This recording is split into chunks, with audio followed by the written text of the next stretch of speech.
welcome to this Upsurge Esports broadcast of the Midwest Esports Conference. This is Grandview University versus Drury Esports. I am your play-by-play commentator, Marxist, joined by the ever-illustrious Dom. Dom, we're going through these picks and bans at a blazing speed here. How are you feeling about this matchup, and what can we look out for here? So for this matchup, you're gonna want to see Grandview go for like a very calculated team fight oriented comp. They really like to play slow and they like to play for really guaranteed wins, which kind of makes sense when you think about the long term of CLOL. Grandview has really just been dominating Midwest Esports Conference, so I think they're just planning to look ahead to some of the tougher teams they'll face down the line in CLOL playoffs. Drury, you're gonna see them play around the bot side. We've heard time and time again that they like to play around Shallow and Cinemonster. They say if they can protect them, they can offset the quote unquote skill disparity that you can see in their rank. But that's the broad scope of it. You know, Grandview's gonna go for a big team fight, and Drury's gonna go for really safe bot lane drafts. Yeah, and we see the Gragas getting locked in. It's a nice flex pick for Grandview here. It's going to be actually a triple flex for them, as that can go top lane, jungle, and support. So that is a really good flex pick for them. A Kled in response, really good matchup for him top lane. They're assuming that Gragas is going to be first pick for top, so they're responding with the Kled. That's going to go for Baymax over on Drury University side. Yeah, it's pretty standard. You know, Baymax likes to pick some of these more lane dominant champions. Kled, obviously one of those characters. We've seen him play it, I think, last week in CLOL, and he played it pretty well. Unfortunately, I don't think they came out with the win, but it was definitely not because of Baymax's Kled. On the flip side of that, we see the Rel and Yasuo coming out from Grandview. Oh wait, nope. The Yasuo is still being selected, so it could be something else. But It was a honestly, I wouldn't be Yasuo bait. surprised. Yeah, it was They're, the bait. they're baiting us right now. It's going to be Ezreal locked in. So Rel Ezreal provides a lot of power. Rel gets that really good engage tool for them. That Gragas now only a flex for jungle and top lane. More than likely going to be going in that top lane for Platypus. But I really like the Rel pick here in response to the Nautilus. Nautilus not able to have a lot of agency in a lane into Rel. So good response there, but we'll see what they elect to go on R3 here. They go to 0. It's going to be Kaisa locked in. So the classic Yeah, Nautilus Kaisa down there in the bot lane. that's honestly not surprising. They've really sort of drawn or gravitated towards these like hyper carry 80 carries in Kaisa and Aphelios. They've played them to pretty good effect against some of the other teams in the Midwest Esports Conference. I'm interested to see how they're going to play around it into Grandview because, like I mentioned, Grandview likes to play really calculated and they know how to exploit, you know, weaknesses or strengths of the enemy team. And I do like the rel pick that you were talking about. You know, it does kind of just throw off a lot of the engage that Nautilus likes to bring to the party. And then Rel also brings her own amount of engage. And then looking at these other bans, we see Hecarim and Orianna. Honestly, I'm surprised that Hecarim went through this far. You know, Hecarim was open. I honestly am surprised that Grandview didn't just take it. Orianna is, I'm assuming they're just targeting Koskinen because they want to have a favorable mid matchup since that's their only solo lane left.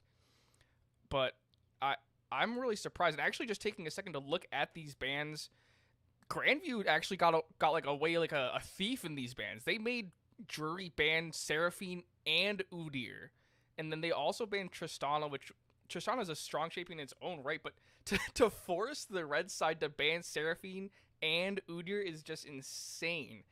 And then Hecarim getting through this far is also a surprise. But Graves, the final ban, I'm a little interested about. Colthrow is a good Graves player, but Graves as a whole has just not been as strong as he used to be with the recent changes to his kit and or the items, just throwing him off completely. And then Olaf also. This is a very interesting draft so far. Mark says, I'm honestly surprised that the jungle is really for just going this far and then also just getting banned in the second round. It comes as no surprise when you see this Gragas getting picked in B1. He's actually one of the best prio picks as he has no bad matchups top lane and can also flex into that jungle. So it's a really good B1 for them. The Orianna, not a surprise coming out from Drury. You don't want to see that Rel Orianna combo. It's just way, way too potent. You don't want to ever give that out.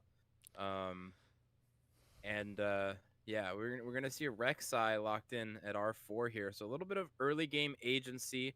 Um, I don't know how well it meshes into what they've picked thus far, but the Elise is gonna be the response, and it looks like Lucian being hovered for mid lane. Yeah, the Lucian pick honestly wouldn't be that surprising. We've seen them throw a lot of stuff around in this mid lane. The Renekton hover also wouldn't be surprising.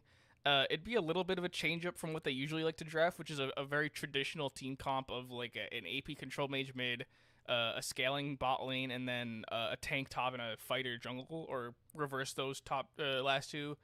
But it does appear to be the Pantheon, so that's going to be really interesting. It's throwing the gauntlet down, I think, in a sense, to Drury, saying, pick your mid lane and, try and fight us with this Pantheon. And it looks like it will be Syndra.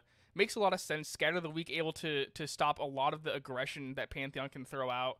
And just being able to have that, kill button towards the later stages of the games is a really, really good tool to deal with some of these more slippery champions like Ezreal. But the one thing I'm concerned here for on Drury is the Rek'Sai.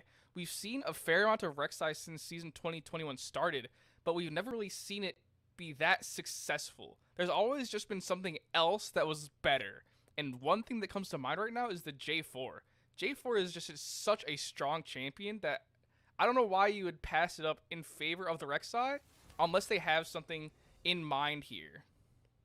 Yeah, I mean, Rek'Sai gives you reliable point and click crowd control, which is really good setup for a Syndra combo to then come through and a lot of chain CC to then land. So it's kind of a call and response to what has been picked thus far. You have like really good safety in general on the side of Grandview. So I think the Rek'Sai is more to counteract the amount of safety in the composition and try and potentially exploit some of these champions early game before they get to a point where they can just kind of roll things over. But I don't know about picking Rek'Sai blind. Rek'Sai's more of a hey, I'm gonna counter pick your jungler Mm-hmm. and throw an early game jungler at you. That's really gank heavy. I don't know about blinding it because now you're faced with an Elise on the opposite side, which basically functions identical to Rek'Sai, but But it's does everything AP. Rek'Sai does better. Yeah. Um, so it's just it's an interesting pick to me, but they obviously are comfortable. Othkirk is comfortable on the pick, so it is what it is. But we see this Pantheon actually is going to be going top lane for Platypus, and Koskinen is going to be on the Gragas in mid lane. So not taking the literally one bad matchup top lane, which is Kled, into that Gragas, and instead opting to flex that Gragas mid and take the Pantheon top lane into the Kled. Um, Having that Pantheon Elise combo is really insane. That they got that B4 B5. Um, it's like I don't know if you were there when they did the whole Talia Pantheon combo. It was shown in bot lane. It was shown mid jungle. They did it all I do over. think I was able to see a little bit of that, and it was a very very interesting setup. It was very difficult. I think it worked really well when it worked, but there was just so much setup involved that it was a little bit, I think, too resource heavy, and resources being like picking both of those champions in draft over other things, and making sure that they're both roaming together. um I think there's a lot of other things, and there were definitely places in that game where it started to go wrong, and they were losing pressure elsewhere on the map because they lost their main AD damage and their main AP damage because they were just somewhere else on the map trying to get a really quick pick. But it definitely does. I do see what you're saying. It does make sense. Yeah, it's a really nice chain CC burst combo. I'm not so sure how well it functions into Kled top lane as he's able to dismount, go untargetable, and kind of just reset off of that crowd control. Um, but still a very potent combo as we move into the game for getting picks around objectives, right?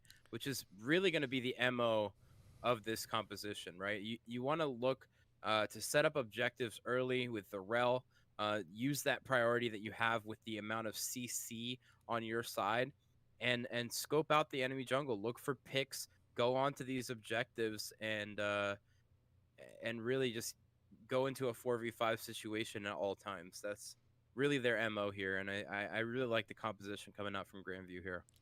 Yeah, it like we've been saying all draft basically. It fits right into their playstyle of like a slow, calculated game.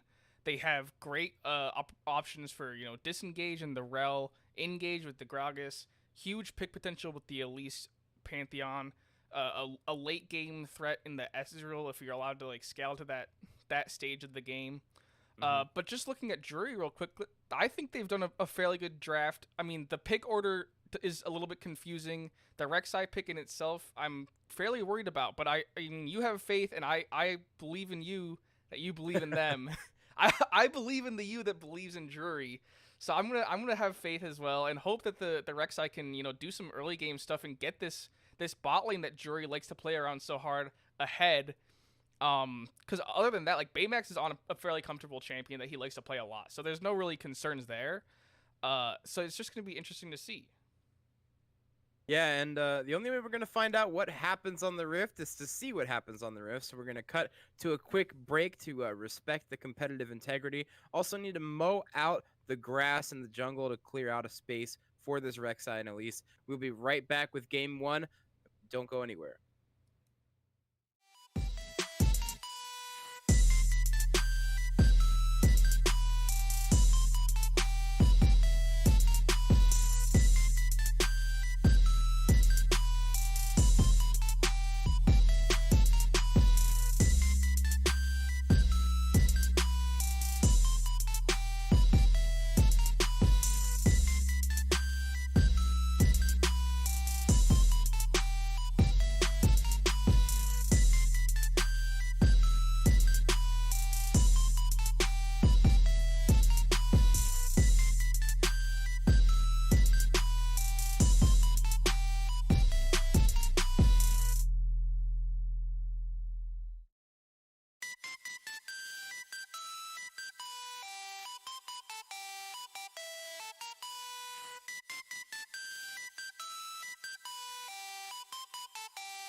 Welcome back to Game 1 of this Midwest Esports Conference matchup between Grandview University and Drury Esports. I am your play-by-play commentator, Marxist, joined by Dom. Dom, we saw these drafts. We saw this Rek'Sai pick. How do you expect this early game to play out for these teams? I hope and I pray that Drury is really proactive in the jungle. You mentioned that Rek'Sai is an early game pick. And Elise is probably even more so of an early game champion. But they really, if you're Drury, need to start focusing on this bot lane and getting them ahead. They've mentioned time and time again that if they can protect Shallow and Cinemonster through the early game, that they can go on to carry games, like no matter what. And if that's true, then I want to see an insane amount of map pressure on this bot lane. I want to see Baymax like begging for Okurik to come up to the top side, and Okurik still just saying, no, I'm going to go bot. Because if that's your win condition, then you really got to just play around that. Because Grandview, they don't care. They'll play their game. And if they play their game, like, just okay, they're going to outscale and basically just stomp you. So you really need to get the bot lane ahead early and start being really proactive with them. Yeah, and I wanted to touch a little bit on these rune choices. We see a phase rush coming out for Platypus up there in the top lane on the Pantheon, and a PTA on Shallow. So not electing to go for that Hail of Blades on the Kai'Sa, electing to go for that exposure damage from Press the Attack. But pretty standard across the board outside of those two outliers. Yeah, pretty standard. The phase rush is definitely interesting. I can't say I've seen it too often. That being said, I also don't pay too much attention to Pantheon because he is kind of just like not a unique pick, but he is very what is the word I'm trying to think of? But phase rush is definitely interesting. It's usually like a electric cube or even a Hail of Blades or a Conqueror. Maybe, yeah, just looking at it right now, maybe it's just so he can get away from the Kled, because the Kled's punishment for engages is insanely strong with the bear trap. Baymax getting dismounted in a pretty unfavorable trade for him. Baymax does pop the pot for himself to try and keep himself a little bit healthier. We see the junglers up here on the top side, Okurik and Callthrow looking for something here. Looks like the Rek'Sai is coming around the side. So we look bot lane. Platypus is going to look onto Baymax, the flash forward and the kill going over to Callthrow. So, early game aggression paying off for that Pantheon Elise combo. Yeah, it's definitely, a good pick. Elise has such good early game presence with the Cocoon, but we're going to see some action in the bot lane. Cinemonster going to get the hook. Chucky going to try and get a stun back onto him, but that's going to be that as no summoners burn down there in the bot lane. Yeah, no summoners is definitely a good place to be if you're Grandview getting engaged on like that. But like we were mentioning in the top lane, Elise definitely a strong pick. The Cocoon's such a good pick ability, especially in the early game. And if you don't burn sums like Kled, if you not, or Baymax, when you don't use any of those tools to escape, you're gonna go down, especially to a Pantheon Elise with that much early game damage.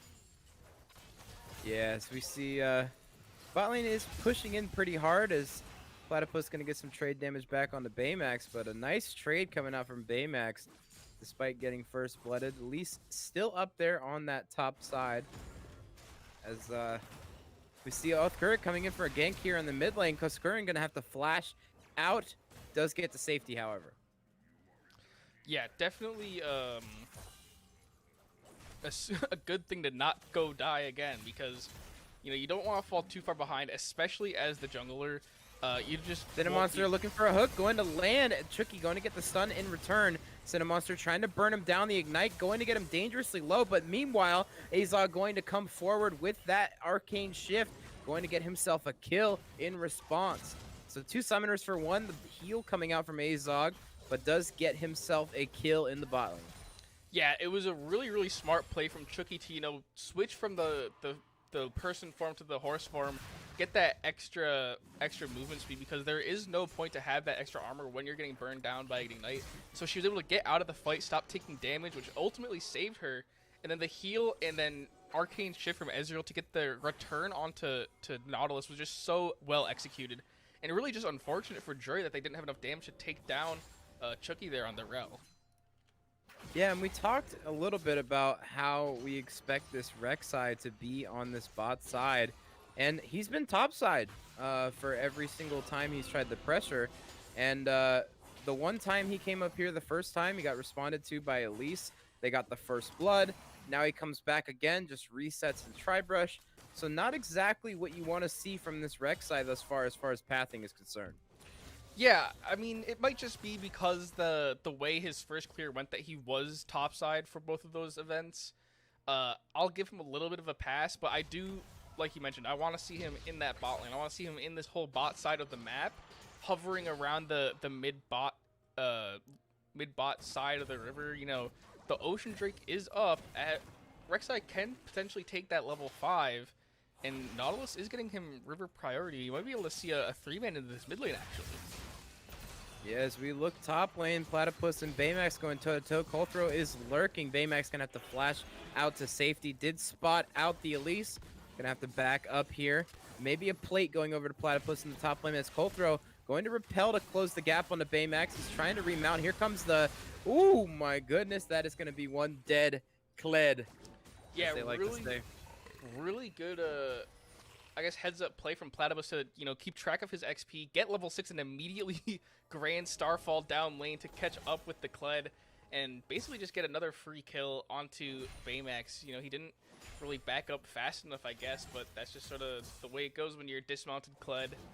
Really, really good, I guess, map play by, or macro play, excuse me, by Grandview to go, oh, wait. Oh, here comes Chucky on to Cinemonster. Cinemonster does still have flash, but isn't going to use it. Going to fall to Azog. Meanwhile, Shallow getting some trade damage back onto Azog as Chucky looks to try and get the stun off. Does land at Shallow. Going to get taken pretty low as that is going to land onto Azog. And now Azog needs to play a little safe here. Doesn't want to get sniped. Yeah, Azog does need to play safe, but he landed the Essence Flux, and for a second, I was a little worried about how that was going to go for Shallow. I mean, that was one Mystic shot away from killing Shallow with the Essence Flux, you know, tagged onto him like that, but, you know, definitely good to get that return damage. It would have been very risky for Azog to go for that. But yeah, just looking at the map now, we see the river pressure that Cinemonster had gotten for both Kirk is now just gone, as Colthrow and Chucky are just sort of clearing that all out. Yeah, and we see Platypus getting himself a pretty good lead off of the Elise pressure that has been given to him. About 20 CS up now in that top lane. We see a bit of a discrepancy across the board. Well, not a discrepancy, sorry. We see everybody's pretty much even across the board except for that top lane. So Elise pressure really paying off for them as far as CS numbers are concerned. But 2-0 Ezreal is not what you want to see if you are Drury at this stage of the game, as does almost have that Essence Reaver completed, but Rek'Sai is lurking. Cinemonster does have flash available to him should they want to look here. This is the fight you're looking for. They're pushing up. They don't know that he's Azog there. getting aggressive here. Cinemonster, go for the hook. Why are you walking away? Cinemonster not going to look here. They're going to call off the engage. Wow. As Shallow and Cinemonster just want to play safe. They just want to kind of vibe down here in the bot lane. Cinemonster already at 0-2, not trying to get himself to 0-3. As Colthrow and Koskinen gonna go for a topside invade here. Yeah, definitely. Not a lot that can be done about this. It looks like the Raptors are going to go over, but here comes the Kled. The charge coming in and going to land on the Koskinen. The repel comes through from Colthrow, but the ultimate from the Syndra going to land onto him. Meanwhile, Baymax chasing down Koskinen. The ulti coming through from the Rek'Sai is going to land. The Grand Starfall, meanwhile, comes through. And now to Sunday Rage is going to get dangerously low, as now Baymax trying to remount, and now Koskinen getting low as well. Platypus does have those stacks, going to get a big damage chunk out. Chucky going to get taken dangerously low as well. Othguric still sitting in that bush. They don't have vision as Koskinen going to face check, is going to fall down to that Rek'Sai. Meanwhile, bot lane Azog in a 1v2 situation. getting some damage onto Shallow and Cinemonster. But Yeah. all in all, that's a win for Drury. That is a win for Drury, but that was definitely a very, very scrappy team fight. You know, just looking at what was going on, they got a really clean kill on the coal throw. That was an amazing pick, but then they just kept fighting and fighting, and for a second, it looked like it was about to turn in Grandview's favor, and they were going to get like, Oh, the flash forward from Azog, but the flash heal in response from Shallow is going to keep him safe. The True Shot Barrage almost killing Shallow there. Has to burn both summoners to get out. yeah, that was Now you have a summonerless Kaisa in the bot lane. That's going to be a target for this Elise. Yep, Rel has flash, or Hex Flash, excuse me, and Exhaust. That's going to be a really, really easy kill if they can set that up correctly. But just to look back on the mid lane fight for a second, The TP comes through from the Syndra.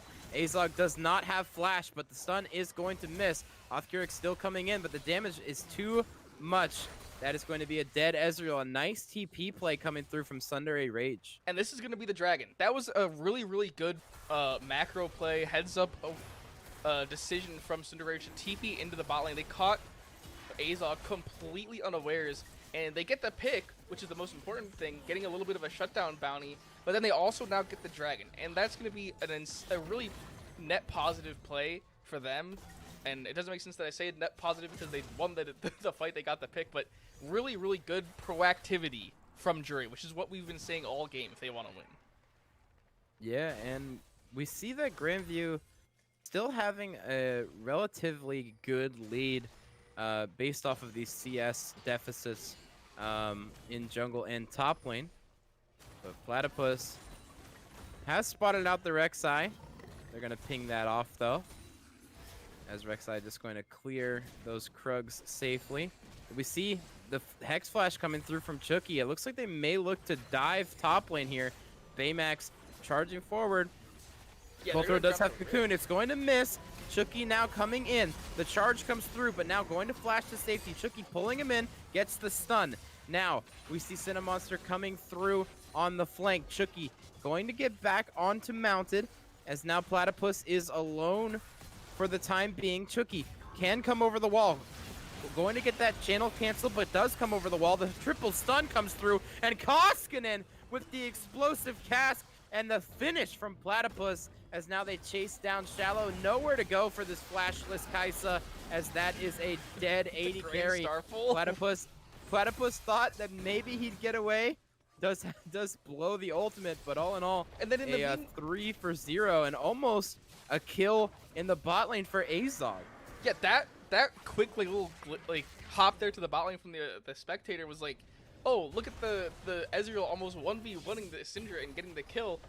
So that was, first off, insane. We're gonna see Baymax teleport into this. I don't think he's gonna get Baymax this. Looking for something on Azog. There goes. He's going through him. Azog going to heal, trying to get himself to safety, but Baymax may just run him down. Hookshot on a rope does land, and yeah, that is a dead Ezreal. Yeah. Little overzealous there, not respecting the teleport from Baymax. Yeah, a little bit of a greed. He's gonna fall. But you know, they don't really need to worry about greeding right now because they just had an insane fight in the top lane, which honestly was just greed from Drury's side. Drury had you know, a couple good fights, but they eventually just sort of bit off more than they can chew in that fight. I think they went in on all 4 of the members of Grandview, one of which is Platypus, who at the time was like 2-0, so an insanely strong Pantheon, a fairly strong Elise. Your main damage source, the Shallow, wasn't even there. Baymax was dismounted before the fight even began, so everything was not in your favor, so I feel like that was a fight you just don't take. That's not exactly an engage that you want if you are Drury, but the ultimate going to come through. Unleash Power going to land on the Azog, taking about half HP. These Mystic Shots doing a lot of damage now that he does have that Essence Reaver completed. As Chucky going to linger as well. We got Dragon spawning in about 1:45 here. We may be looking for that, as Platypus doing a ton of damage to Baymax. It is looking a little rough for that Kled, despite him being full armor, as that Eclipse and Sterak's almost completed for Platypus thus far. Still not even Mythic started for Kled yet, as now We see It's the invade here on the bot side. Chucky going to rotate over. Looks like nothing's going to come of that, however. Yeah, you mentioned the Mythic not even being started from Kled, and he's still not going to start it. He's going to go for a Tiamat. Oh, here comes an engage, and Chucky going to land the ultimate. The stun comes through. The shield going to keep him alive for a bit, but the cask onto Sundry Rage, and he's going to get the stun in response. Koskinen still full HP. These barrels ton. Oh my god! And now Azog getting taken dangerous low. Here comes the Nautilus ultimate, and now the flash forward from off Keurig going to land. The Everfrost rooting him up. Cold Throw is in spider form, going to repel onto Shallow. Shallow has to flash over the wall. Now Koskinen trying to get the damage back in response. The body slam comes through. Platypus, so much damage on the Pantheon. All these spears landing and hitting their mark as Baymax is going to fall as well. Platypus double kill on the Pantheon and an ace for Grandview University. That was an insane fight. It started off with an amazing pick onto Chucky there, but Chucky was able to come back from the dead and come back into the fight. And then that's how long the fight took, and it was really just back and forth. You know, they got the kill on the Chucky, and then they traded the kill on the Cinder Rage, and then they traded the kill on the Azog. But then eventually, Platypus and Koskinen are finally able to catch up, and then everyone else gets spread apart on the side of Drury, and they just get taken out and wiped in that team fight. So really, really good plays from Grandview to, you know, maintain their composure as the fight went on, and, you know, focus on, like, all right, so we're gonna go one at a time, all three of us on one person, whereas Drury was just, everyone was attacking whoever they were closest to, and they were tunneling on whoever was the weakest. Yeah, it was really clean fighting from Grandview, and Azog getting really frisky on this Ezreal, going eeing over the wall, gets taken down in response, but I like the aggression from Grandview thus far. They're not playing scared. They're not playing as if they really know the champions they're playing, I should say. It really feels like they're very, very confident in this composition that they've drafted. And Koskinen on this Gragas mid, not a pick that we've really seen from him thus far in the C-Law split. And he's really coming up huge on it thus far. Yeah, just like from producing the other games for MEC and, you know, watching a bunch of Grandview games, usually they play very LCK-esque, and we're gonna see a fight here. Oh, Shallow getting, oh my goodness, the damage coming through from Platypus, and he's going to take him down the flash forward. Now Cinemonster just left for dead. There's no way he survives Platypus here. Platypus just going to run him down. Eventually the move speed going to come through, and the spear lands. Meanwhile, there's an explosive cask onto Syndra, and that is a dead mid laner. Baymax is lurking in the meantime. The body slam going to keep him at bay, as now they push onto the mid lane tier 2. Yeah, that was just really unfortunate. I don't think anyone on Drury expected to get 2v1'd or 1v2 by Platypus, but you have to expect it. He was 5-0 when that fight started. He had Eclipse. There was really nothing you can do as an 0-2 Kai'Sa and then an 0-4 Nautilus into that champion, but, you know, it's definitely not looking too good for Drury here. 18 minutes, a 10k gold lead, 10 kill advantage, 5 turret advantage. They're really knocking on every single inhib's door. And Oathkirk can't even walk around his own jungle right now. He's getting chased down by everyone. Oh, Cold Throw going to take him out. The double Everfrost tech coming out from them too, but here comes Charge onto Platypus. He's going to stand in place, dodging the skill shots from the Syndra, as now he's trying to get some trade damage back. Does have all the stacks available. The shield coming through, going to keep him alive, as now they look onto Baymax. The cast going to land onto 2 members there, as now the flash forward from Koskinen onto Shallow. The Locket keeping him alive for the time being, but here comes the spear from Platypus, going to finish him off. The triple kill and the ace cross map for Grandview.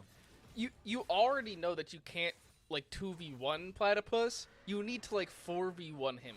You need to have every single person in the silent if you want to try and take this guy down, but you're just basically going in initially 2-on-1 and then one at a time afterwards, just one after the other, just going down, and it's just not looking good. You know, you need to start grouping.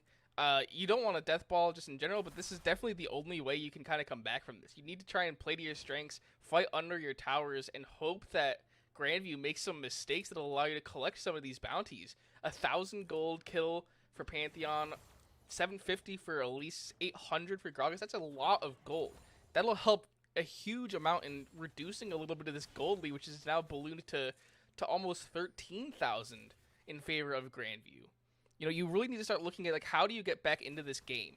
And you don't want to give up inhibs, even though that does technically increase your gold income by, like, you know, just forcing waves into your base where you can collect them. But that definitely is not a lot of not pressure you want to lose here. You're already basically losing fights in your base, which, you know, we're gonna see the Baron here from Grandview, but there's just not a lot of ways back into this game for Drury.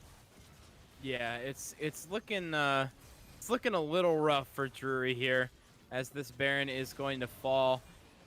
This may spell the end, this buff for them, but who knows? The miracle fight is still a possibility, as now this gold lead has ballooned to 14,000. Koskinen looking on to this Rek'Sai potentially as Kolthros clearing out vision in the jungle. But yeah, this Baron buff, they may just want to group as 5 and just shove this down their throats, because there's not a lot that they can do to respond, even in a tower dive situation, because of the amount of crowd control on the side of Grandview. But now, Chucky, Azog, and Kolthro are going to throw it down mid lane. Koskinen is lurking in the wings. They still have the second Rift Herald. Yeah, the Rift Herald is going to come through. As now Kolthro. Here comes the flash forward, the stun from Chucky, and now Platypus doing so much damage. Is he going to get CC'd out? He is, and now here comes the explosive cast, and now Kolthro going to repel to try and get to him as Baymax looks onto Azog, but he's getting peeled off from Koskinen. The charge going to get blocked as well. Koskinen gets the body slam to finish him off, as now that's a stunned Kai'Sa. She's going to fall as well. Eventually that instinct isn't going to save you there, as now Cinemonster is the only one left standing, as this spells the end of game 1 for Drury University, and a very decisive game 1 for Grandview here. Yeah, it's definitely an interesting game. Grandview playing very, very strongly and confidently, but definitely not the style that I was expecting, you know, considering how slow and calculated they normally play. Definitely glad to see them kind of mixing it up, but still an amazing game from Grandview. You know, if we just pay attention to, like, that last fight, you can see that Grandview, while it looked a little reckless, just having the strongest member on your team just grand star falling into the back line of your the enemy, like, they still played very, very close together. They, like, if you looked at, like, the placement of the champions for Grandview, they were all in a basic, like, tight knit group. And then Drury, everyone got completely thrown off by the starfall, and they scattered, and then they just fell apart. And that's basically the game-winning fight for them. But it's still, throughout the whole game, Grandview just executed flawlessly. They had great map awareness, great proactivity across the map, dumping all of their resources into Platypus to throw off Baymax and just shut that lane down, and then eventually just turned that into the win. Yeah, and a very, very clean game 1 from Grandview here in week 5 of the Midwest Esports Conference. But we're going to cut to a quick break before we go into game 2. Hopefully some adaptations are going to come through from Drury here in their draft, in their macro gameplay, and we'll see an improvement from them in game 2.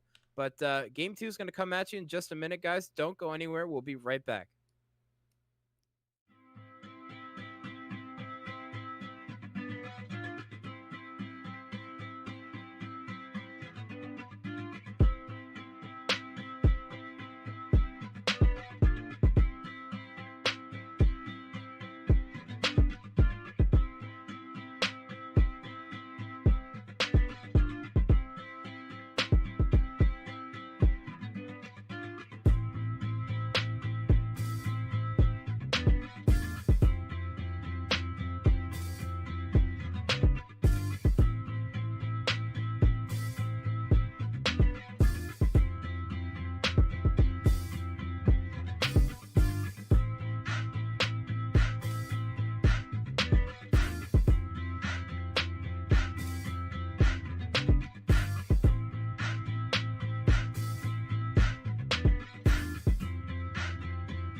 Hello and welcome back to this coverage of Midwest Esports Conference Week 5. I am Marxist, joined by Dom. We're already blazing through the draft here of Drury University versus Grandview. We see the same bans coming out from Drury thus far, Tristana and Seraphine, as the Gnar comes out from Grandview in response. The Malphite going to come out as well. So we're running through this draft.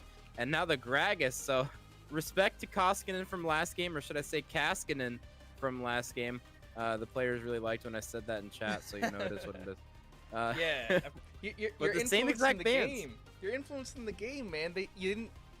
They banned Gragas after you made a Kaskinen joke. Come on.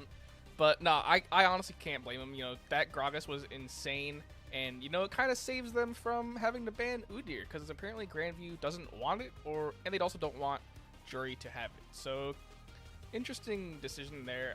The Seraphine ban as blue side doesn't make a lot of sense unless you literally cannot play it. As far as Drury goes, I don't know why you wouldn't want to play Seraphine or learn Seraphine. The champion is absolutely busted, and if you're blue side, it's a great first pick, or it forces a ban out of red side. But the Senna pick also not really the biggest fan of. It's interesting. But, sorry, you were going to say something. Time. It's Poppy time. It is time for the Yordle with the hammer. I don't know what's made Poppy come back. Sorry. Poppy is a flex pick right now. Poppy can go in the jungle, Poppy can go top lane, and Poppy can go support. Poppy, right now, as a counter into a lot of these support champions like Rel, like Nautilus, like Alistar, does really well just sitting on the AD carry and throwing that steadfast presence up. It really blocks a lot of the potential engage coming through, and she can do that in any role, right? Once you get into the team fights, Poppy able to kind of negate any of the engage coming through from Drury with this Senna, and now we see a Trundle getting locked in for Drury. So a spicy draft already as Poppy and Anivia on Grandview side, Senna Trundle on the opposite side. I did see a tech in solo duo on my main account earlier where it was a farming Trundle with a Senna bot lane, so maybe could be a possibility here. But we're going to see what they elect to pick B3, as now they have shown potentially both solo laners here, and Azir is going to be the response, and Nico being hovered right now for Grandview. So this draft for Grandview thus far, about as spicy as they come if this is locked in. I'm not sure where these three champions are going to get flexed to. I have to assume Azir is going to stay mid. I can't imagine it in the bot lane. I guess that's just my lack of imagination. And no, I'm talking about Grandview. Oh, for Grandview. Oh yeah. So, it's interesting. I mean, I don't know what's they were hovering Nico, so it was looking really spicy. As now the Varus is going to get locked in, potentially a poke Varus build coming out here, as now Anivia and Poppy, they're going to ban out the TK, so they don't want to see the fasting Senna with the farm Kench, as that's going to get banned out here. Yep, it will. They keep baiting me. Grandview, please stop. I'm just a lowly play-by-play caster. They just don't want you to like have good predictions. They want you to just like be wrong. They're waiting for you to say something, and then they're like, all right, we're gonna ban that to mess with him. But I mean, as far as Grandview's comp goes so far, they have like a fair amount of poke between Anivia and Varus. If they actually end up going for the poke Varus, which I honestly can't really put it past them right now, there's two insanely squishy champions in Senna and Azir on the side of Drury. You know, that's definitely a valid argument. Looking at the rest of these bans, it looks like Grandview doesn't like having to deal with the Kled, and can't really blame them with this one. Kled was probably their biggest issue last game until it got completely shut down by their Phase Rush Pantheon, but the Pantheon also banned away because Drury didn't like dealing with Phase Rush Pantheon, and who can blame them after Platypus's game on him last, or just a few minutes ago. And a bit of swapping between Rel and Thresh here, and then now with the Blitzcrank cover. It's going to be Rel. There's zero chance it's any. Oh, okay. It's the Thresh. You're wrong again. They're listening. I'm telling you. But yeah, they're actually what they're doing right now is they're listening to me cast and they're like, dude, I want to make this guy look as dumb as possible right now. I want That's everything what they're he says to doing. be wrong. That's what they're thinking right now. But I honestly, He's wearing a Golden Guardians jersey. He deserves to be wrong. That's what they're saying right now. But the Thresh pick makes a lot of sense. Gives Varus a lot more survivability and escape potential with the Lantern, especially if you're going to go for a poke Varus, because you're not going to be building the Gal Force. You're not going to have that mobility that they for some reason added to the game for all of you immobile AD carries. The Morgana, the Black Shield, definitely a direct answer to this Thresh to block the Death Sentence, because they also have some immobile carries in the Senna. Azir not as much, but Azir likes the safest mobility to go in for those Shurima shuffles. And the final pick going to be Cho'Gath. Very, very interesting. Cho'Gath strong in his own right. The only thing I'm not sure about is this Trundle, because Trundle is just not strong. As much as I love Trundle, the troll champion, he's just not good right now. There's so many champions that do his job better, and he doesn't really have a place in the jungle or the top lane because he just gets abused in both of those roles. No way they're picking Vayne top right now. It's Aurelia. They've played Aurelia before. No way. It's gonna be Aurelia. Oh, it's the Vayne! Vayne! It's Vayne! They're trolling us. Oh my god. They're like, oh, he said Vayne. It's gonna be. Oh, come on. It's Vayne. So Poppy jungle. It's Poppy jungle. The Poppy jungle makes sense. That's probably the strongest place for Poppy. She has, for some reason, an insane amount of gank potential with her kit, the Steadfast Presence, the wall stun. I think it was Grandview actually just last weekend that built Damage Poppy and stomped the game, and just went completely off the rails and ended it in like 22 minutes just because of Poppy. And I am here for the it. Tactician Dark Harvest Poppy special. The what was the first thing? Something Tactician. Tactician. Yeah, he's a player. He's a master Poppy one trick that plays Dark Harvest Poppy jungle. I don't think it was Dark Harvest, but they went Stride Breaker or something and then built damage. So I think that's what was going on, and it worked out really well. I don't think they went Dark Harvest, but they definitely didn't need it that game. But yeah, I was gonna ask you, where do you think these champions are going? Because honestly, it looks like it's going to be Vayne top, but I guess I don't need to ask, because this is a very straightforward draft, actually. I'm just trying to think of things to conversation. But yeah, it's interesting. The Vayne into Cho'Gath is very, very interesting. Platypus, someone who just played really, really well on the Pantheon, I would expect to pick up a fighter like Fiora or Camille, who like can really just outplay Cho'Gath, in that Fiora can just stand in place and riposte and outplay Cho'Gath, or Camille can just use her hookshot to get out of all of Cho'Gath's CC. Maybe they're just trying to see what happens. They have been branching out. You know, I mentioned last game that they usually play very slow and calculated, and the last game, while it wasn't necessarily reckless, it was a lot faster pace and very, very less pace, or not less pace. I just said less calculated, I guess. I don't know what I'm trying to say here. It was less. I'm trying to think of the word too. Yeah, we'll move on. Looking at the draft here, nothing really surprising. It unfortunately will not be Trundle support. It will be Trundle jungle. I wonder if, since you brought it up, is it going to be a fasting Senna, or will it be a farming Senna with the normal support Morgana? I would like to see fasting. It's gotta be farming Senna with Morgana. Really? Morgana, yeah, Morgana does not do well farming with Senna. If you're gonna do fasting Senna, it's better to do it with a fighter or with a tank. Doing it with a enchanter support is not the best. Doesn't feel that great. But yeah, we see this comp coming through from Grandview, just exuding all kinds of confidence here. The Anivia Poppy combo being my favorite, as Anivia obviously can spawn walls, and Poppy and can stun the synergy with the Vayne Condemn. Walls. Yeah, it's it's the Galaxy Brain Anivia composition, as yes, they can really stun a lot of people into the Anivia walls that are going to come out. There's Um, so much chain CC potential. If Vayne can get the condemn, if Poppy can get the wall stun, they can follow it up with the vice versa for whoever gets the initial. It's just gonna Yep. be insane. And now that you mention it and brought it up, I actually am so excited for this game. I would love to see like an Anivia wall and then just someone stunned into that wall even after the wall's despawned. So that's my goal for the game. If I don't see like Azir just hard stunned into this wall for the whole duration of his life, then I'll have called this stream an L, and I'll have been disappointed. But just final thoughts going into this draft.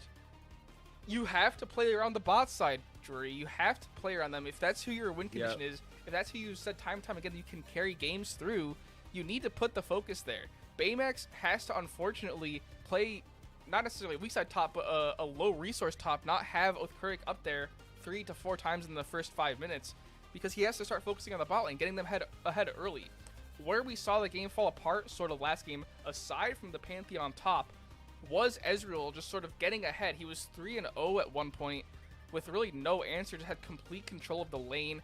Even 2v2 when Drury had a good engage, they would just lose because Ezreal was just so far ahead. Azog was just so much stronger that they just didn't matter. They were just like, okay, well, we'll get engaged on. Rel's going to take all the damage, and I'm going to Essence Flux shift into you and kill you. So that's what I want to see. I want to see them actually play around the bot side, because we didn't really get to see it the first game.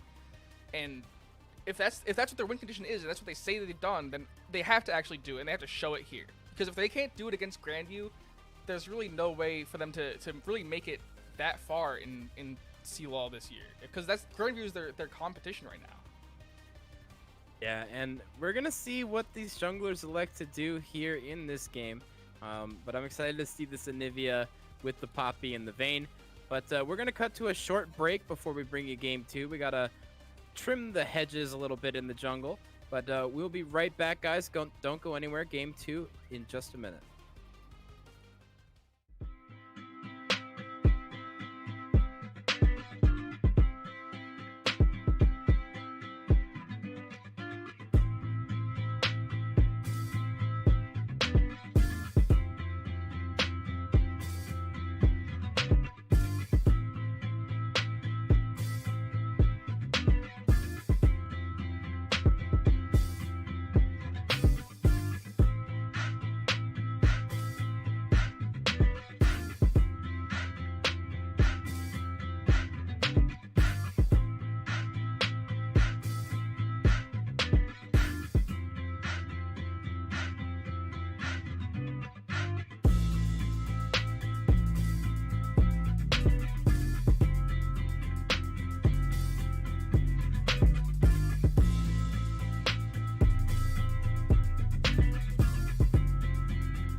Welcome to Game 2 of this Midwest Esports matchup between Grandview University and Drury Esports. I am Marxist, joined by the ever illustrious Dom. Dom, we alluded to it in draft just a bit, but I want to touch a bit on how you expect these junglers to path. And we do see that Dark Harvest coming out from Colthrow, so that Tactician tech coming through for him on this Poppy. It's going to be doing a lot of damage in a potential skirmish in this early game. But how do you expect the Trundle to stack up here in the early game to that Poppy? Cold almost getting caught out, excuse me. But the Trundle early game into the Poppy is going to be very, very interesting. Trundle doesn't really have a lot of pressure until he gets like some of those 2 items that he needs. One of which being a Sheen item, so like a Triforce or a Sunderer or something. But until he gets that, he doesn't really do anything besides clear really healthily or really with really health. Words, am I right? Casting. But no, he doesn't really clear. He doesn't really do anything besides clear really well. He maintains a lot of health because of his passive, but he doesn't really do any damage to champions. So that's the main drawback until he gets one of those Sheen items. Whereas Poppy, Colthrow on this Dark Harvest Poppy should be able to do an insane amount of damage. There's so many walls in the jungle to get the stun off. The hammer damage is going to be insane early, considering he's going to be maxing it. And just overall, it's not going to be a good look for Oathcurrick if he gets invaded. And he also can't really invade at that point either. Once he gets his ultimate in 1 or 2 items, or components at least for either Divine Sunder or Triforce, he will be able to do a little bit more dueling. It's just going to be how well he survives to that point and how far behind he falls. Well, 2 getting picked up for bot lane. They're going to play pretty aggressively here. The Silver Bolts have come through for Platypus, so that Shogoth no longer going to have a good time up there in the top lane as Azog and Chucky establish their prominence here in the bot lane. We see both junglers on opposite sides of the map here as the Trundle did elect for a top side start. But we see this bot lane, Chucky and Azog playing pretty aggressively into the Senna lane, which is to be expected as Varus just does so much poke and just establishes his dominance in the early game. But, but you have to wonder. You have to wonder because they saw Oathcurrick start topside and they're still just pushing up recklessly. They either have an insane ability to like keep track of timing on the jungle and how fast he could be clearing, but they also should know that like he could just be 3 camping us, but they are just being really, really aggressive and pushing really far up, and I'm not sure if that's confidence or arrogance at this point, because it could come back to bite them if they didn't have that Tribush ward. Yeah, they do have the Tribush ward, however, so that little added safety for them. As we see Colthrow going for this topside scuttle. Trundle not going to elect to go for bot side as Azog and Chucky do have a lot of prio down here. As now Oathcurrick is posturing for a potential lane gank. I don't think he got in there unseen. Double root. I think he got seen going into that bush. Oh, I guess he did. Looking for the hook. And now the pillar going to come through. The root coming through onto Chucky, getting taken dangerously low. But here comes the heal. The ignite getting dropped on him as well. He's getting taken so low, but he's not going to fall. Has to burn flash and ignite to get himself to safety. And yeah, just 1 summoner burned. Oh, Oathcurrick did flash as well. So yeah, 2 summoners that was burned. interesting. 4-3. I don't know if the flash should have been used there. Chucky had already flashed, and there wasn't at all enough damage already down onto Chucky, or that could be given from Oathcurrick to get the kill there. So saving the flash would have been better, I think, in my opinion. But, you know, history is already past, so good that Oathcurrick actually did do a full clear to get a little bit of extra gold. That is probably going to be what he's going to do, is just clear as fast as he can until he hits 6 and gets some of those items, so he can actually pressure these lanes. A big amount of damage coming through from Azog. Gets the first blood on the Varus. Gonna be chasing down Cinemonster too. As we look to Koskinen and Sundry Rage. But the safety does come through from Cinemonster. Shallow dying with both summoners up. I mean, there's not much you can cleanse there. But That is true. a flash could have happened. Yeah, a flash potentially would have saved him from taking a lot of the initial damage. Maybe he just sort of resigned himself to his fate and saved Flash too long. Thought he was dead before he really was, but yeah, definitely a really good start to the game, I think, from Grandview. You know, they lost a couple sums from that lane gang from Oathcurrick, but they now have a kill, and they also didn't die from the lane gang from Oathcurrick, so they technically should have come out ahead. Definitely hoping that Oathcurrick picks up the pace a little bit in his clear, starts focusing on this bot lane, or at least the mid lane, because they're starting to fall behind in every lane. You know, they picked Cho'Gath, and they got counter-picked by a ranged top lane in Vayne, and that's playing into Platypus's hands very, very well, poking Baymax out of lane, stopping him from really walking up to get any farm. So you have to make a decision as Drury. Like, what lanes are you going to focus on? Are you going to leave Baymax to the top lane, like, to his own devices? Or are you going to try and help him out? Because Cho'Gath can be a menace in team fights. They just have to come to that decision and, you know, actually execute on it sooner than later. Yeah, Baymax not having a good time up there in the top lane. There's more poke coming through. Oh my goodness, the serrated Dirk putting out a ton of damage on that Varus. As we see Poppy lingering. Colthrow potentially looking for something. The Hex Flash going to come through from Chucky. But it looks like they're just going to turn onto this dragon as Shallow has to reset here. So the dragon, first dragon going over to them. It's going to give them some nice ultimate cooldowns, as that is a Cloud Drake. Baymax trying to get a freeze going in the top lane. Platypus does not have teleport. As Colthrow, a couple camps up on Oathcurrick thus far. Now is level 6, does have that sheen. So going to be putting out a decent amount of damage on this Poppy should a skirmish happen between them. But Koskinen going to secure himself a blue buff. That's a real early blue buff, and that's a great place to be if you're in Anivia and you don't really have all of your mana items yet. Definitely going to be really, really useful in lane, but it looks like when you're talking about... Oh, wait, never mind. The tether still lands, as now Shallow getting taken dangerously low, and now Cinemonster gonna fall to the Blight passive, and now Azog Shallow is done for. Oh, Platypus getting ganked from Oathcurrick though.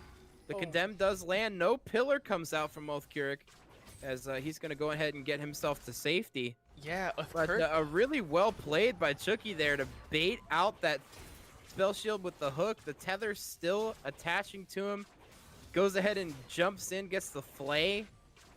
And a double kill going over to Azog. Now pretty massive on this Varus. And you alluded to it in draft. You do not want to see this guy fed.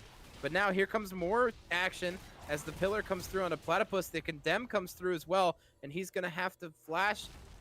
And he's going to fall to Trundle ulti. Wow. So he goes down. Oh, and now Koskinen getting a kill in the mid lane. Just non-stop action here at 8 minutes into this game. But oh, the flash forward from Chucky. The hook lands. Now the box coming through. He's going to have to flash to safety as now Shallow no flash.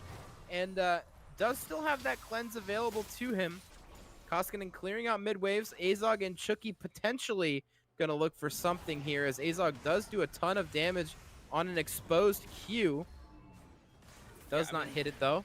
I think I'm just gonna sign off here. I'm just gonna take it from solo. It's just so much action. That was an insane 30 seconds. A kill on the top side to Trundle Drain, which is something you don't see every day. Never mind, the Varus ultimate. Oh, the root lands onto. Oh, he still didn't cleanse, by the way. And Cinemonster now spell shielding himself out. Oathcurrick is in tow. Ooh, the root just barely missing Azog there. But a 0-3 35 CS Senna is not what you want to see if you're Drury right now. Definitely not. The stream can't see us right now, but I just flew back in my chair at the damage that just came out from Azog onto Shallow there with the blight and the piercing arrow. That was insane. The last minute has been insane for this game. Kills in every lane, damage out the wazoo. There's so much stuff going on, really, and it's just crazy that what is going on in this game. It's very scrappy, but for some reason it's only Scrappy in the favor of Grandview right now. Yeah. Like, and Varus does have that Dusk Blade completed for himself. Now, that's very early. we were mouth agape at the damage with just serrated Dirk. Now with a full Mythic plus another Longsword on top of that, he's going to be putting out a ton of damage on this Varus, but is going to be solo for the time being as his compatriot Chucky is roaming around shallow. He doesn't Gets even half need of his Chucky. HP taken, as now Platypus going to get ganked here. The pillar comes through. He's going to fall to Baymax. The flash forward from Azog, and now the route onto Morgana. Cinemonster is not long for this world, and he is going to fall, but does get the trade kill back with the ignite onto Azog.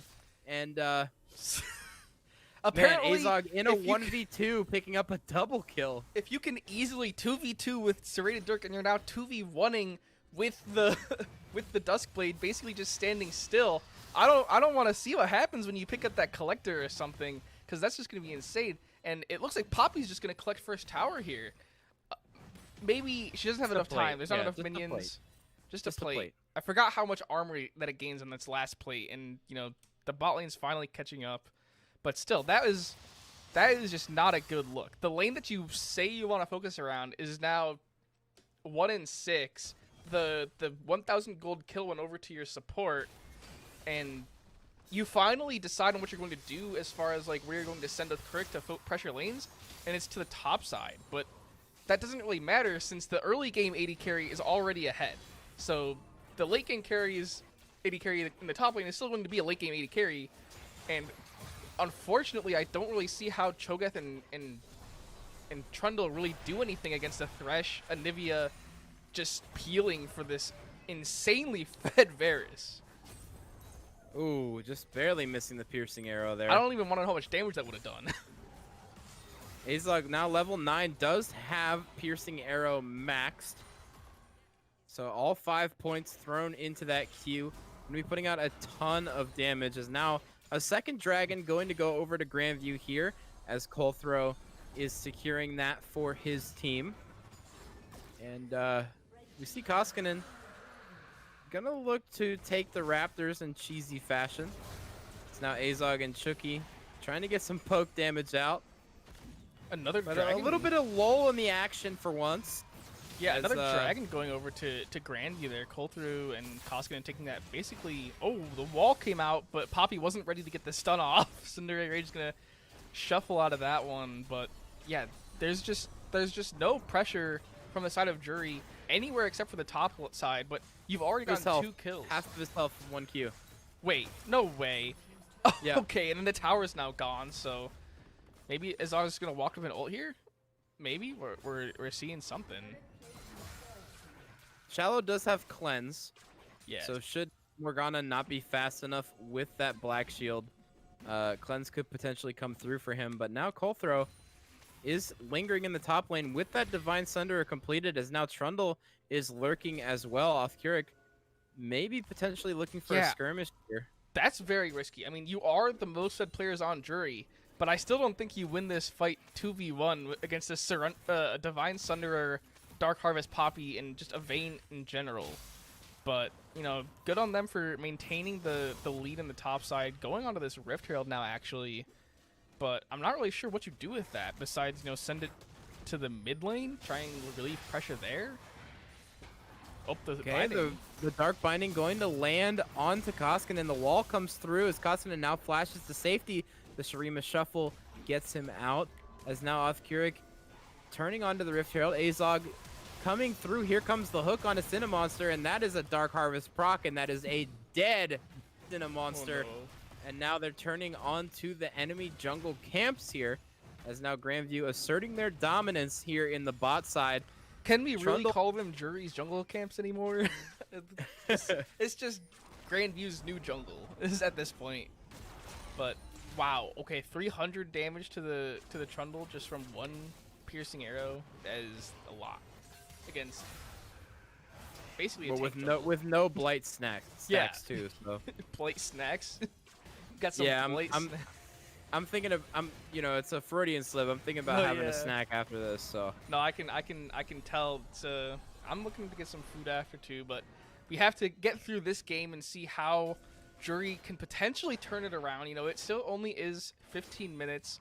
They're 7k gold behind, but you know, it's still winnable. Technically, the game hasn't ended. It's not over till the Nexus dies. I'm just trying to think, like, you know, what can Drury do to come back from this? You know, Senna is 0 for 80 farm. She's very far behind. It's going to take forever for Shell to catch back up into this game, but you have a strong top lane. Cho'Gath is pretty far ahead. He has the Turbo Chem Tank. Trundle hopefully will be completing his Mythic in the next back, but you're basically putting all of your eggs in the Azir basket now for the carry, and there's nothing wrong with that. It's just you need to start being proactive about looking for fights and picks, because right now you're just going to let Azog poke you out while you're under tower. Yeah, it's definitely not the look that that you want here. As Azog pressuring this mid turret. Chucky drops a ward under the tower. Platypus, despite having counter pick, obviously did get a few ganks from Trundle, but not exactly looking like the Platypus from last game. 0-2, even in CS, just kind of vibing up there in the top lane. But we see this CS discrepancy in mid as Baymax coming in with the Chem Tank, as now Azog lanterns himself to safety, and now here comes the Poppy ultimate, lands onto the Azir, and they're going to look to turn onto this. Baymax gets the hook landed onto him, but the spell shield is there. Now Azog trying to get himself to safety, is going to flash, as now Baymax trying to get some damage out onto Chucky. The heal comes through to keep him alive, as now Baymax going to get hooked, and the piercing arrow takes him down, as Coldthrow with the clutch ultimate to take the Azir out of the fight there. They're able to turn that skirmish around. Yeah, really, really smart play there to, you know, get the full charge hammer, use it on the Azir rather than anyone else on the team to, you know, get the damage out of the group and then look to turn the fight. They unfortunately don't get anyone while Azir is out of the fight, and Tsundere Rage is able to get back into the fray pretty quickly. But, you know, the power and strength from Azog right now in this Varus is able to just get the fade away with the arrow onto Baymax, who had probably stepped a little too far. I don't think you can really accuse him of anything, because it did look like they were going to get something out of it. But unfortunately, there's just too much damage right now from Azog that any overstep is too far at this point. Yeah, and I just want to just look at mid lane right now. Oh, never mind, we can't. Shallow is going to get flayed back into the Anivia ultimate, and Koskinen another kill onto this Anivia. And now Koskinen 240 CS deep, almost flame horizoning his fellow mid laner on Thunder Rage. But yeah, it's not looking too bright for Drury right now. Down 9k gold here at the 18-minute mark. Is Chucky looking for a cheeky hook there with no vision. Too bad there was nobody there. But this mid lane matchup is really not what I expected. I expected them to go at least relatively even. It's just the pressure that, you know, Drury can't exert, and that Grandview just kind of like gets for free. That since Azog is just 1v9ing not 1v9, like 1v2ing his lane, that Coldthrow can kind of just focus on the mid lane, and Tsundere Rage hasn't really gotten any support like during the lane phase. So that's really the only reason I think why it's so hard for Trundle to gank an Anivia. I mean, you saw Anivia was locked in on R2. This was the Poppy Anivia R1 R2, and they locked Trundle on B2 in response. And I just don't think it makes any sense, because Trundle is not able to do anything into Anivia, as now Chucky may be caught out, dodging pretty much everything, as Coldthrow coming through too. The Ignite going to drop onto Baymax. The stun not going to come through, as the knockup comes through though. And now Baymax getting taken dangerously low. And there goes Coldthrow. He's going to fall, as now Azog may have bitten off a bit more than he can chew. Going to get hit by the Dark Binding, going to get hit by the follow-up. And now a shutdown goes over to this Senna. 2 kills going over to Shallow here for free, and they're going to turn onto this Baron buff. Yeah, if anyone deserves that not Baron, those 2 kills, it is Shallow. He needs the gold the most out of anyone. So, The being able to TP see coming that, through from Koskinen, still at 6k, so this is still a very alive Baron. As now Platypus going to land the stun. That's a dead jungler. They cannot do the Baron anymore. They have stopped it. Now can they disengage? As now Sundari going to get stunned immediately after getting black shielded as they drop from the ultimate from Koskinen. Now flashing forward onto Shallow. The wall comes through, but he's going to land the root and flash out. As now Platypus trying to use that Vayne passive to chase Shallow down is not going to be able to. As now Koskinen trying to get some more damage out. Going to get stunned up. And he's just going to clear this wave. He says, all right, guys. All right, guys. Speaking of clearing the wave, look at Koskinen's farm. 286. He has 110 more farm than the next highest person, which is, or 104 more than Azal, which is the next highest, and 116, which is more than Azir, who's the 3rd highest. So that's an insane amount of CS. Look at his CS per minute. We're 21 minutes into this game. He's almost at 300 CS. Yeah, I mean, he literally built Mobies to go from lane to lane and clear waves. Level 16 at 21 minutes. He has 11,000 gold. CS. He's 11,000 gold. That's more than even Azog, who has 8 kills. That's how much of a farm advantage that he's gotten out of this. He has almost double of what Sundari Rage has. That's why I think we're seeing such an advantage in this mid lane, outside of, just Colthrow being able to actually pressure the lane. That is just an insane amount. He has, what is this? He has Cosmic Drive and Winter's Claw or something? Everfrost? Yes, Everfrost. Thank you. Sorry, I'm just too much Runeterra right now. Baymax, you do not want this fight, buddy.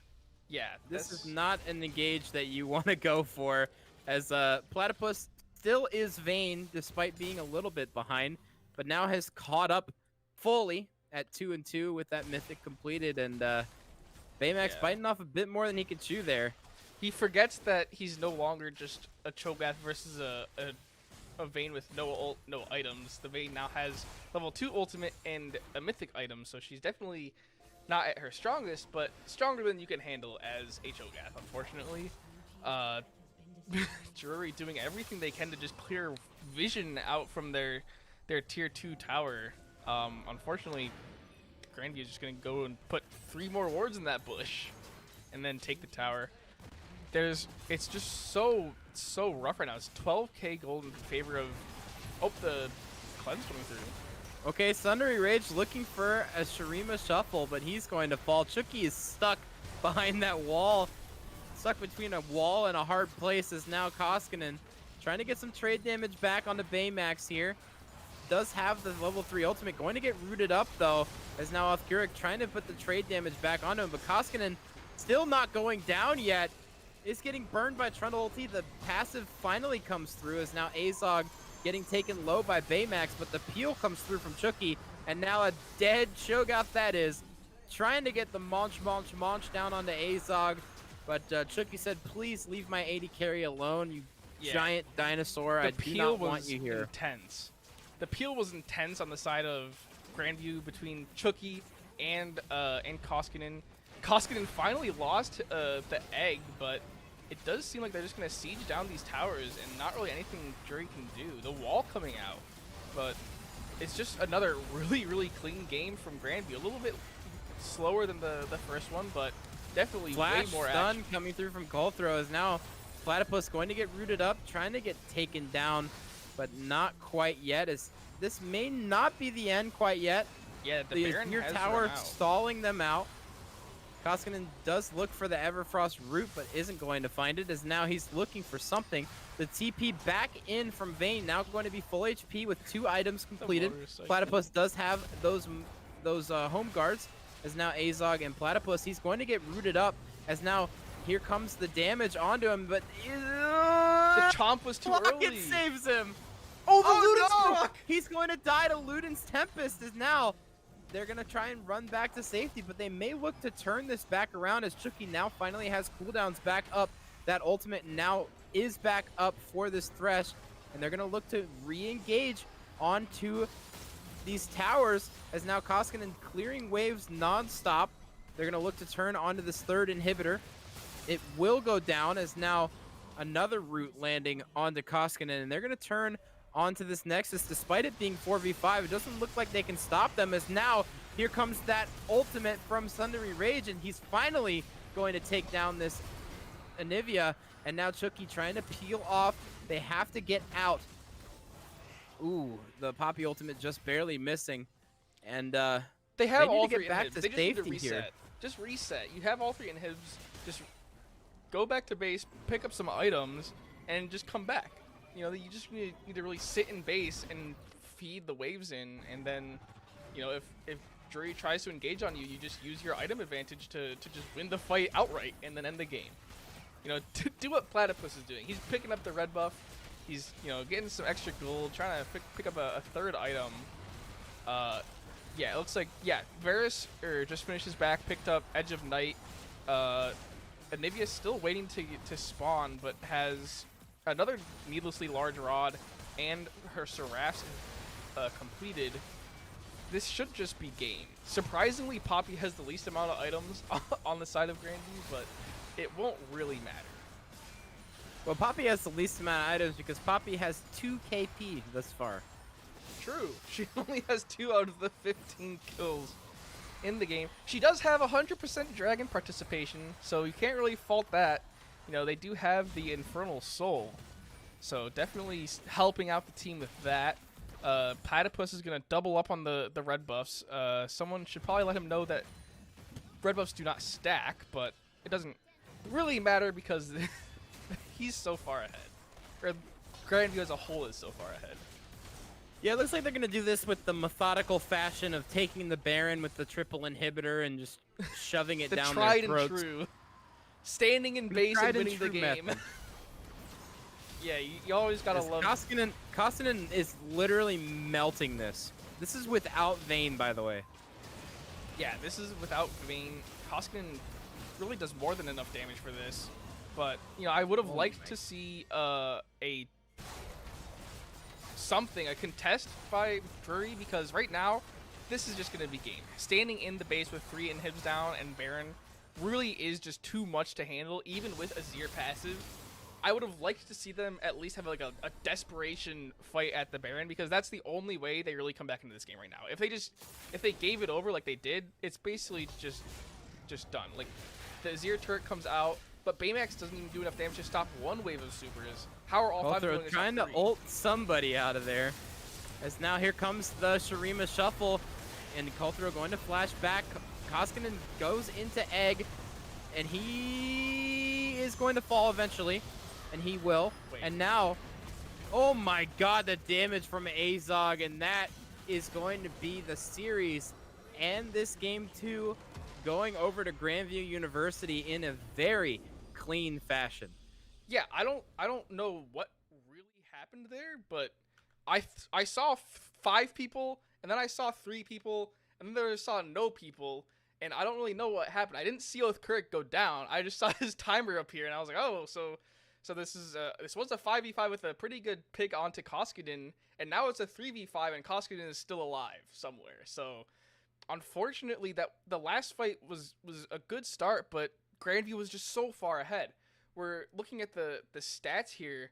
Koskinen finished the game with 350 farm, 15k gold, and yeah, can we talk about how Koskinen had 12.28 CS per minute?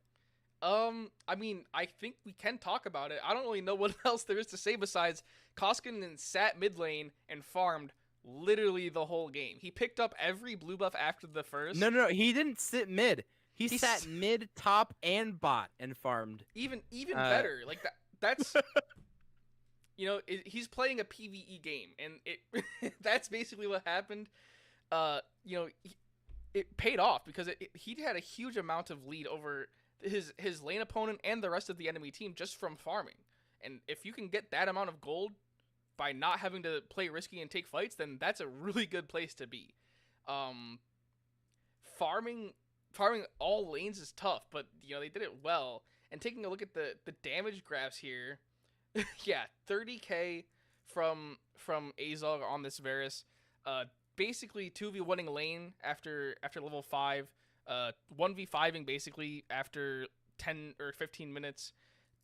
Definitely the MVP of this game. I don't really know what else to put it. Like, Grandview really played very, very well. They played two different styles, really. The first one they played through top, the second one they played through bot. Both of them they played more aggressively and faster paced than I've normally seen them play. And for them to still just play so well and so cleanly is very reassuring looking at the rest of the season for them. For Drury, it was unfortunate just given that Grandview is potentially the top team in this conference, but you know, I would like to see some more, commitment into what their game plan is, because they didn't really decide on what they were going to do in the second game until it was basically too late. They decided to go help top lane, but the top laner is against a ranged late game AD carry. It's going to outscale him like sooner than later, really. But the bot lane is already falling apart, and you have to do something to stem the bleeding. In the first game, they did kind of do a little bit proactivity around the bot lane, but it still just wasn't enough. And the Rek'Sai pick wasn't enough to outplay or outclass the Elise pick, just because Rek'Sai isn't really that strong right now. There's nothing that it really brings to a team comp that isn't brought by a different champion better. I would have to agree. But that's going to do it for us here at Upsurge Esports and for the Midwest Eastern Conference. Thank you guys for tuning in to this broadcast. And on behalf of Dom, I'm Marxus, signing out.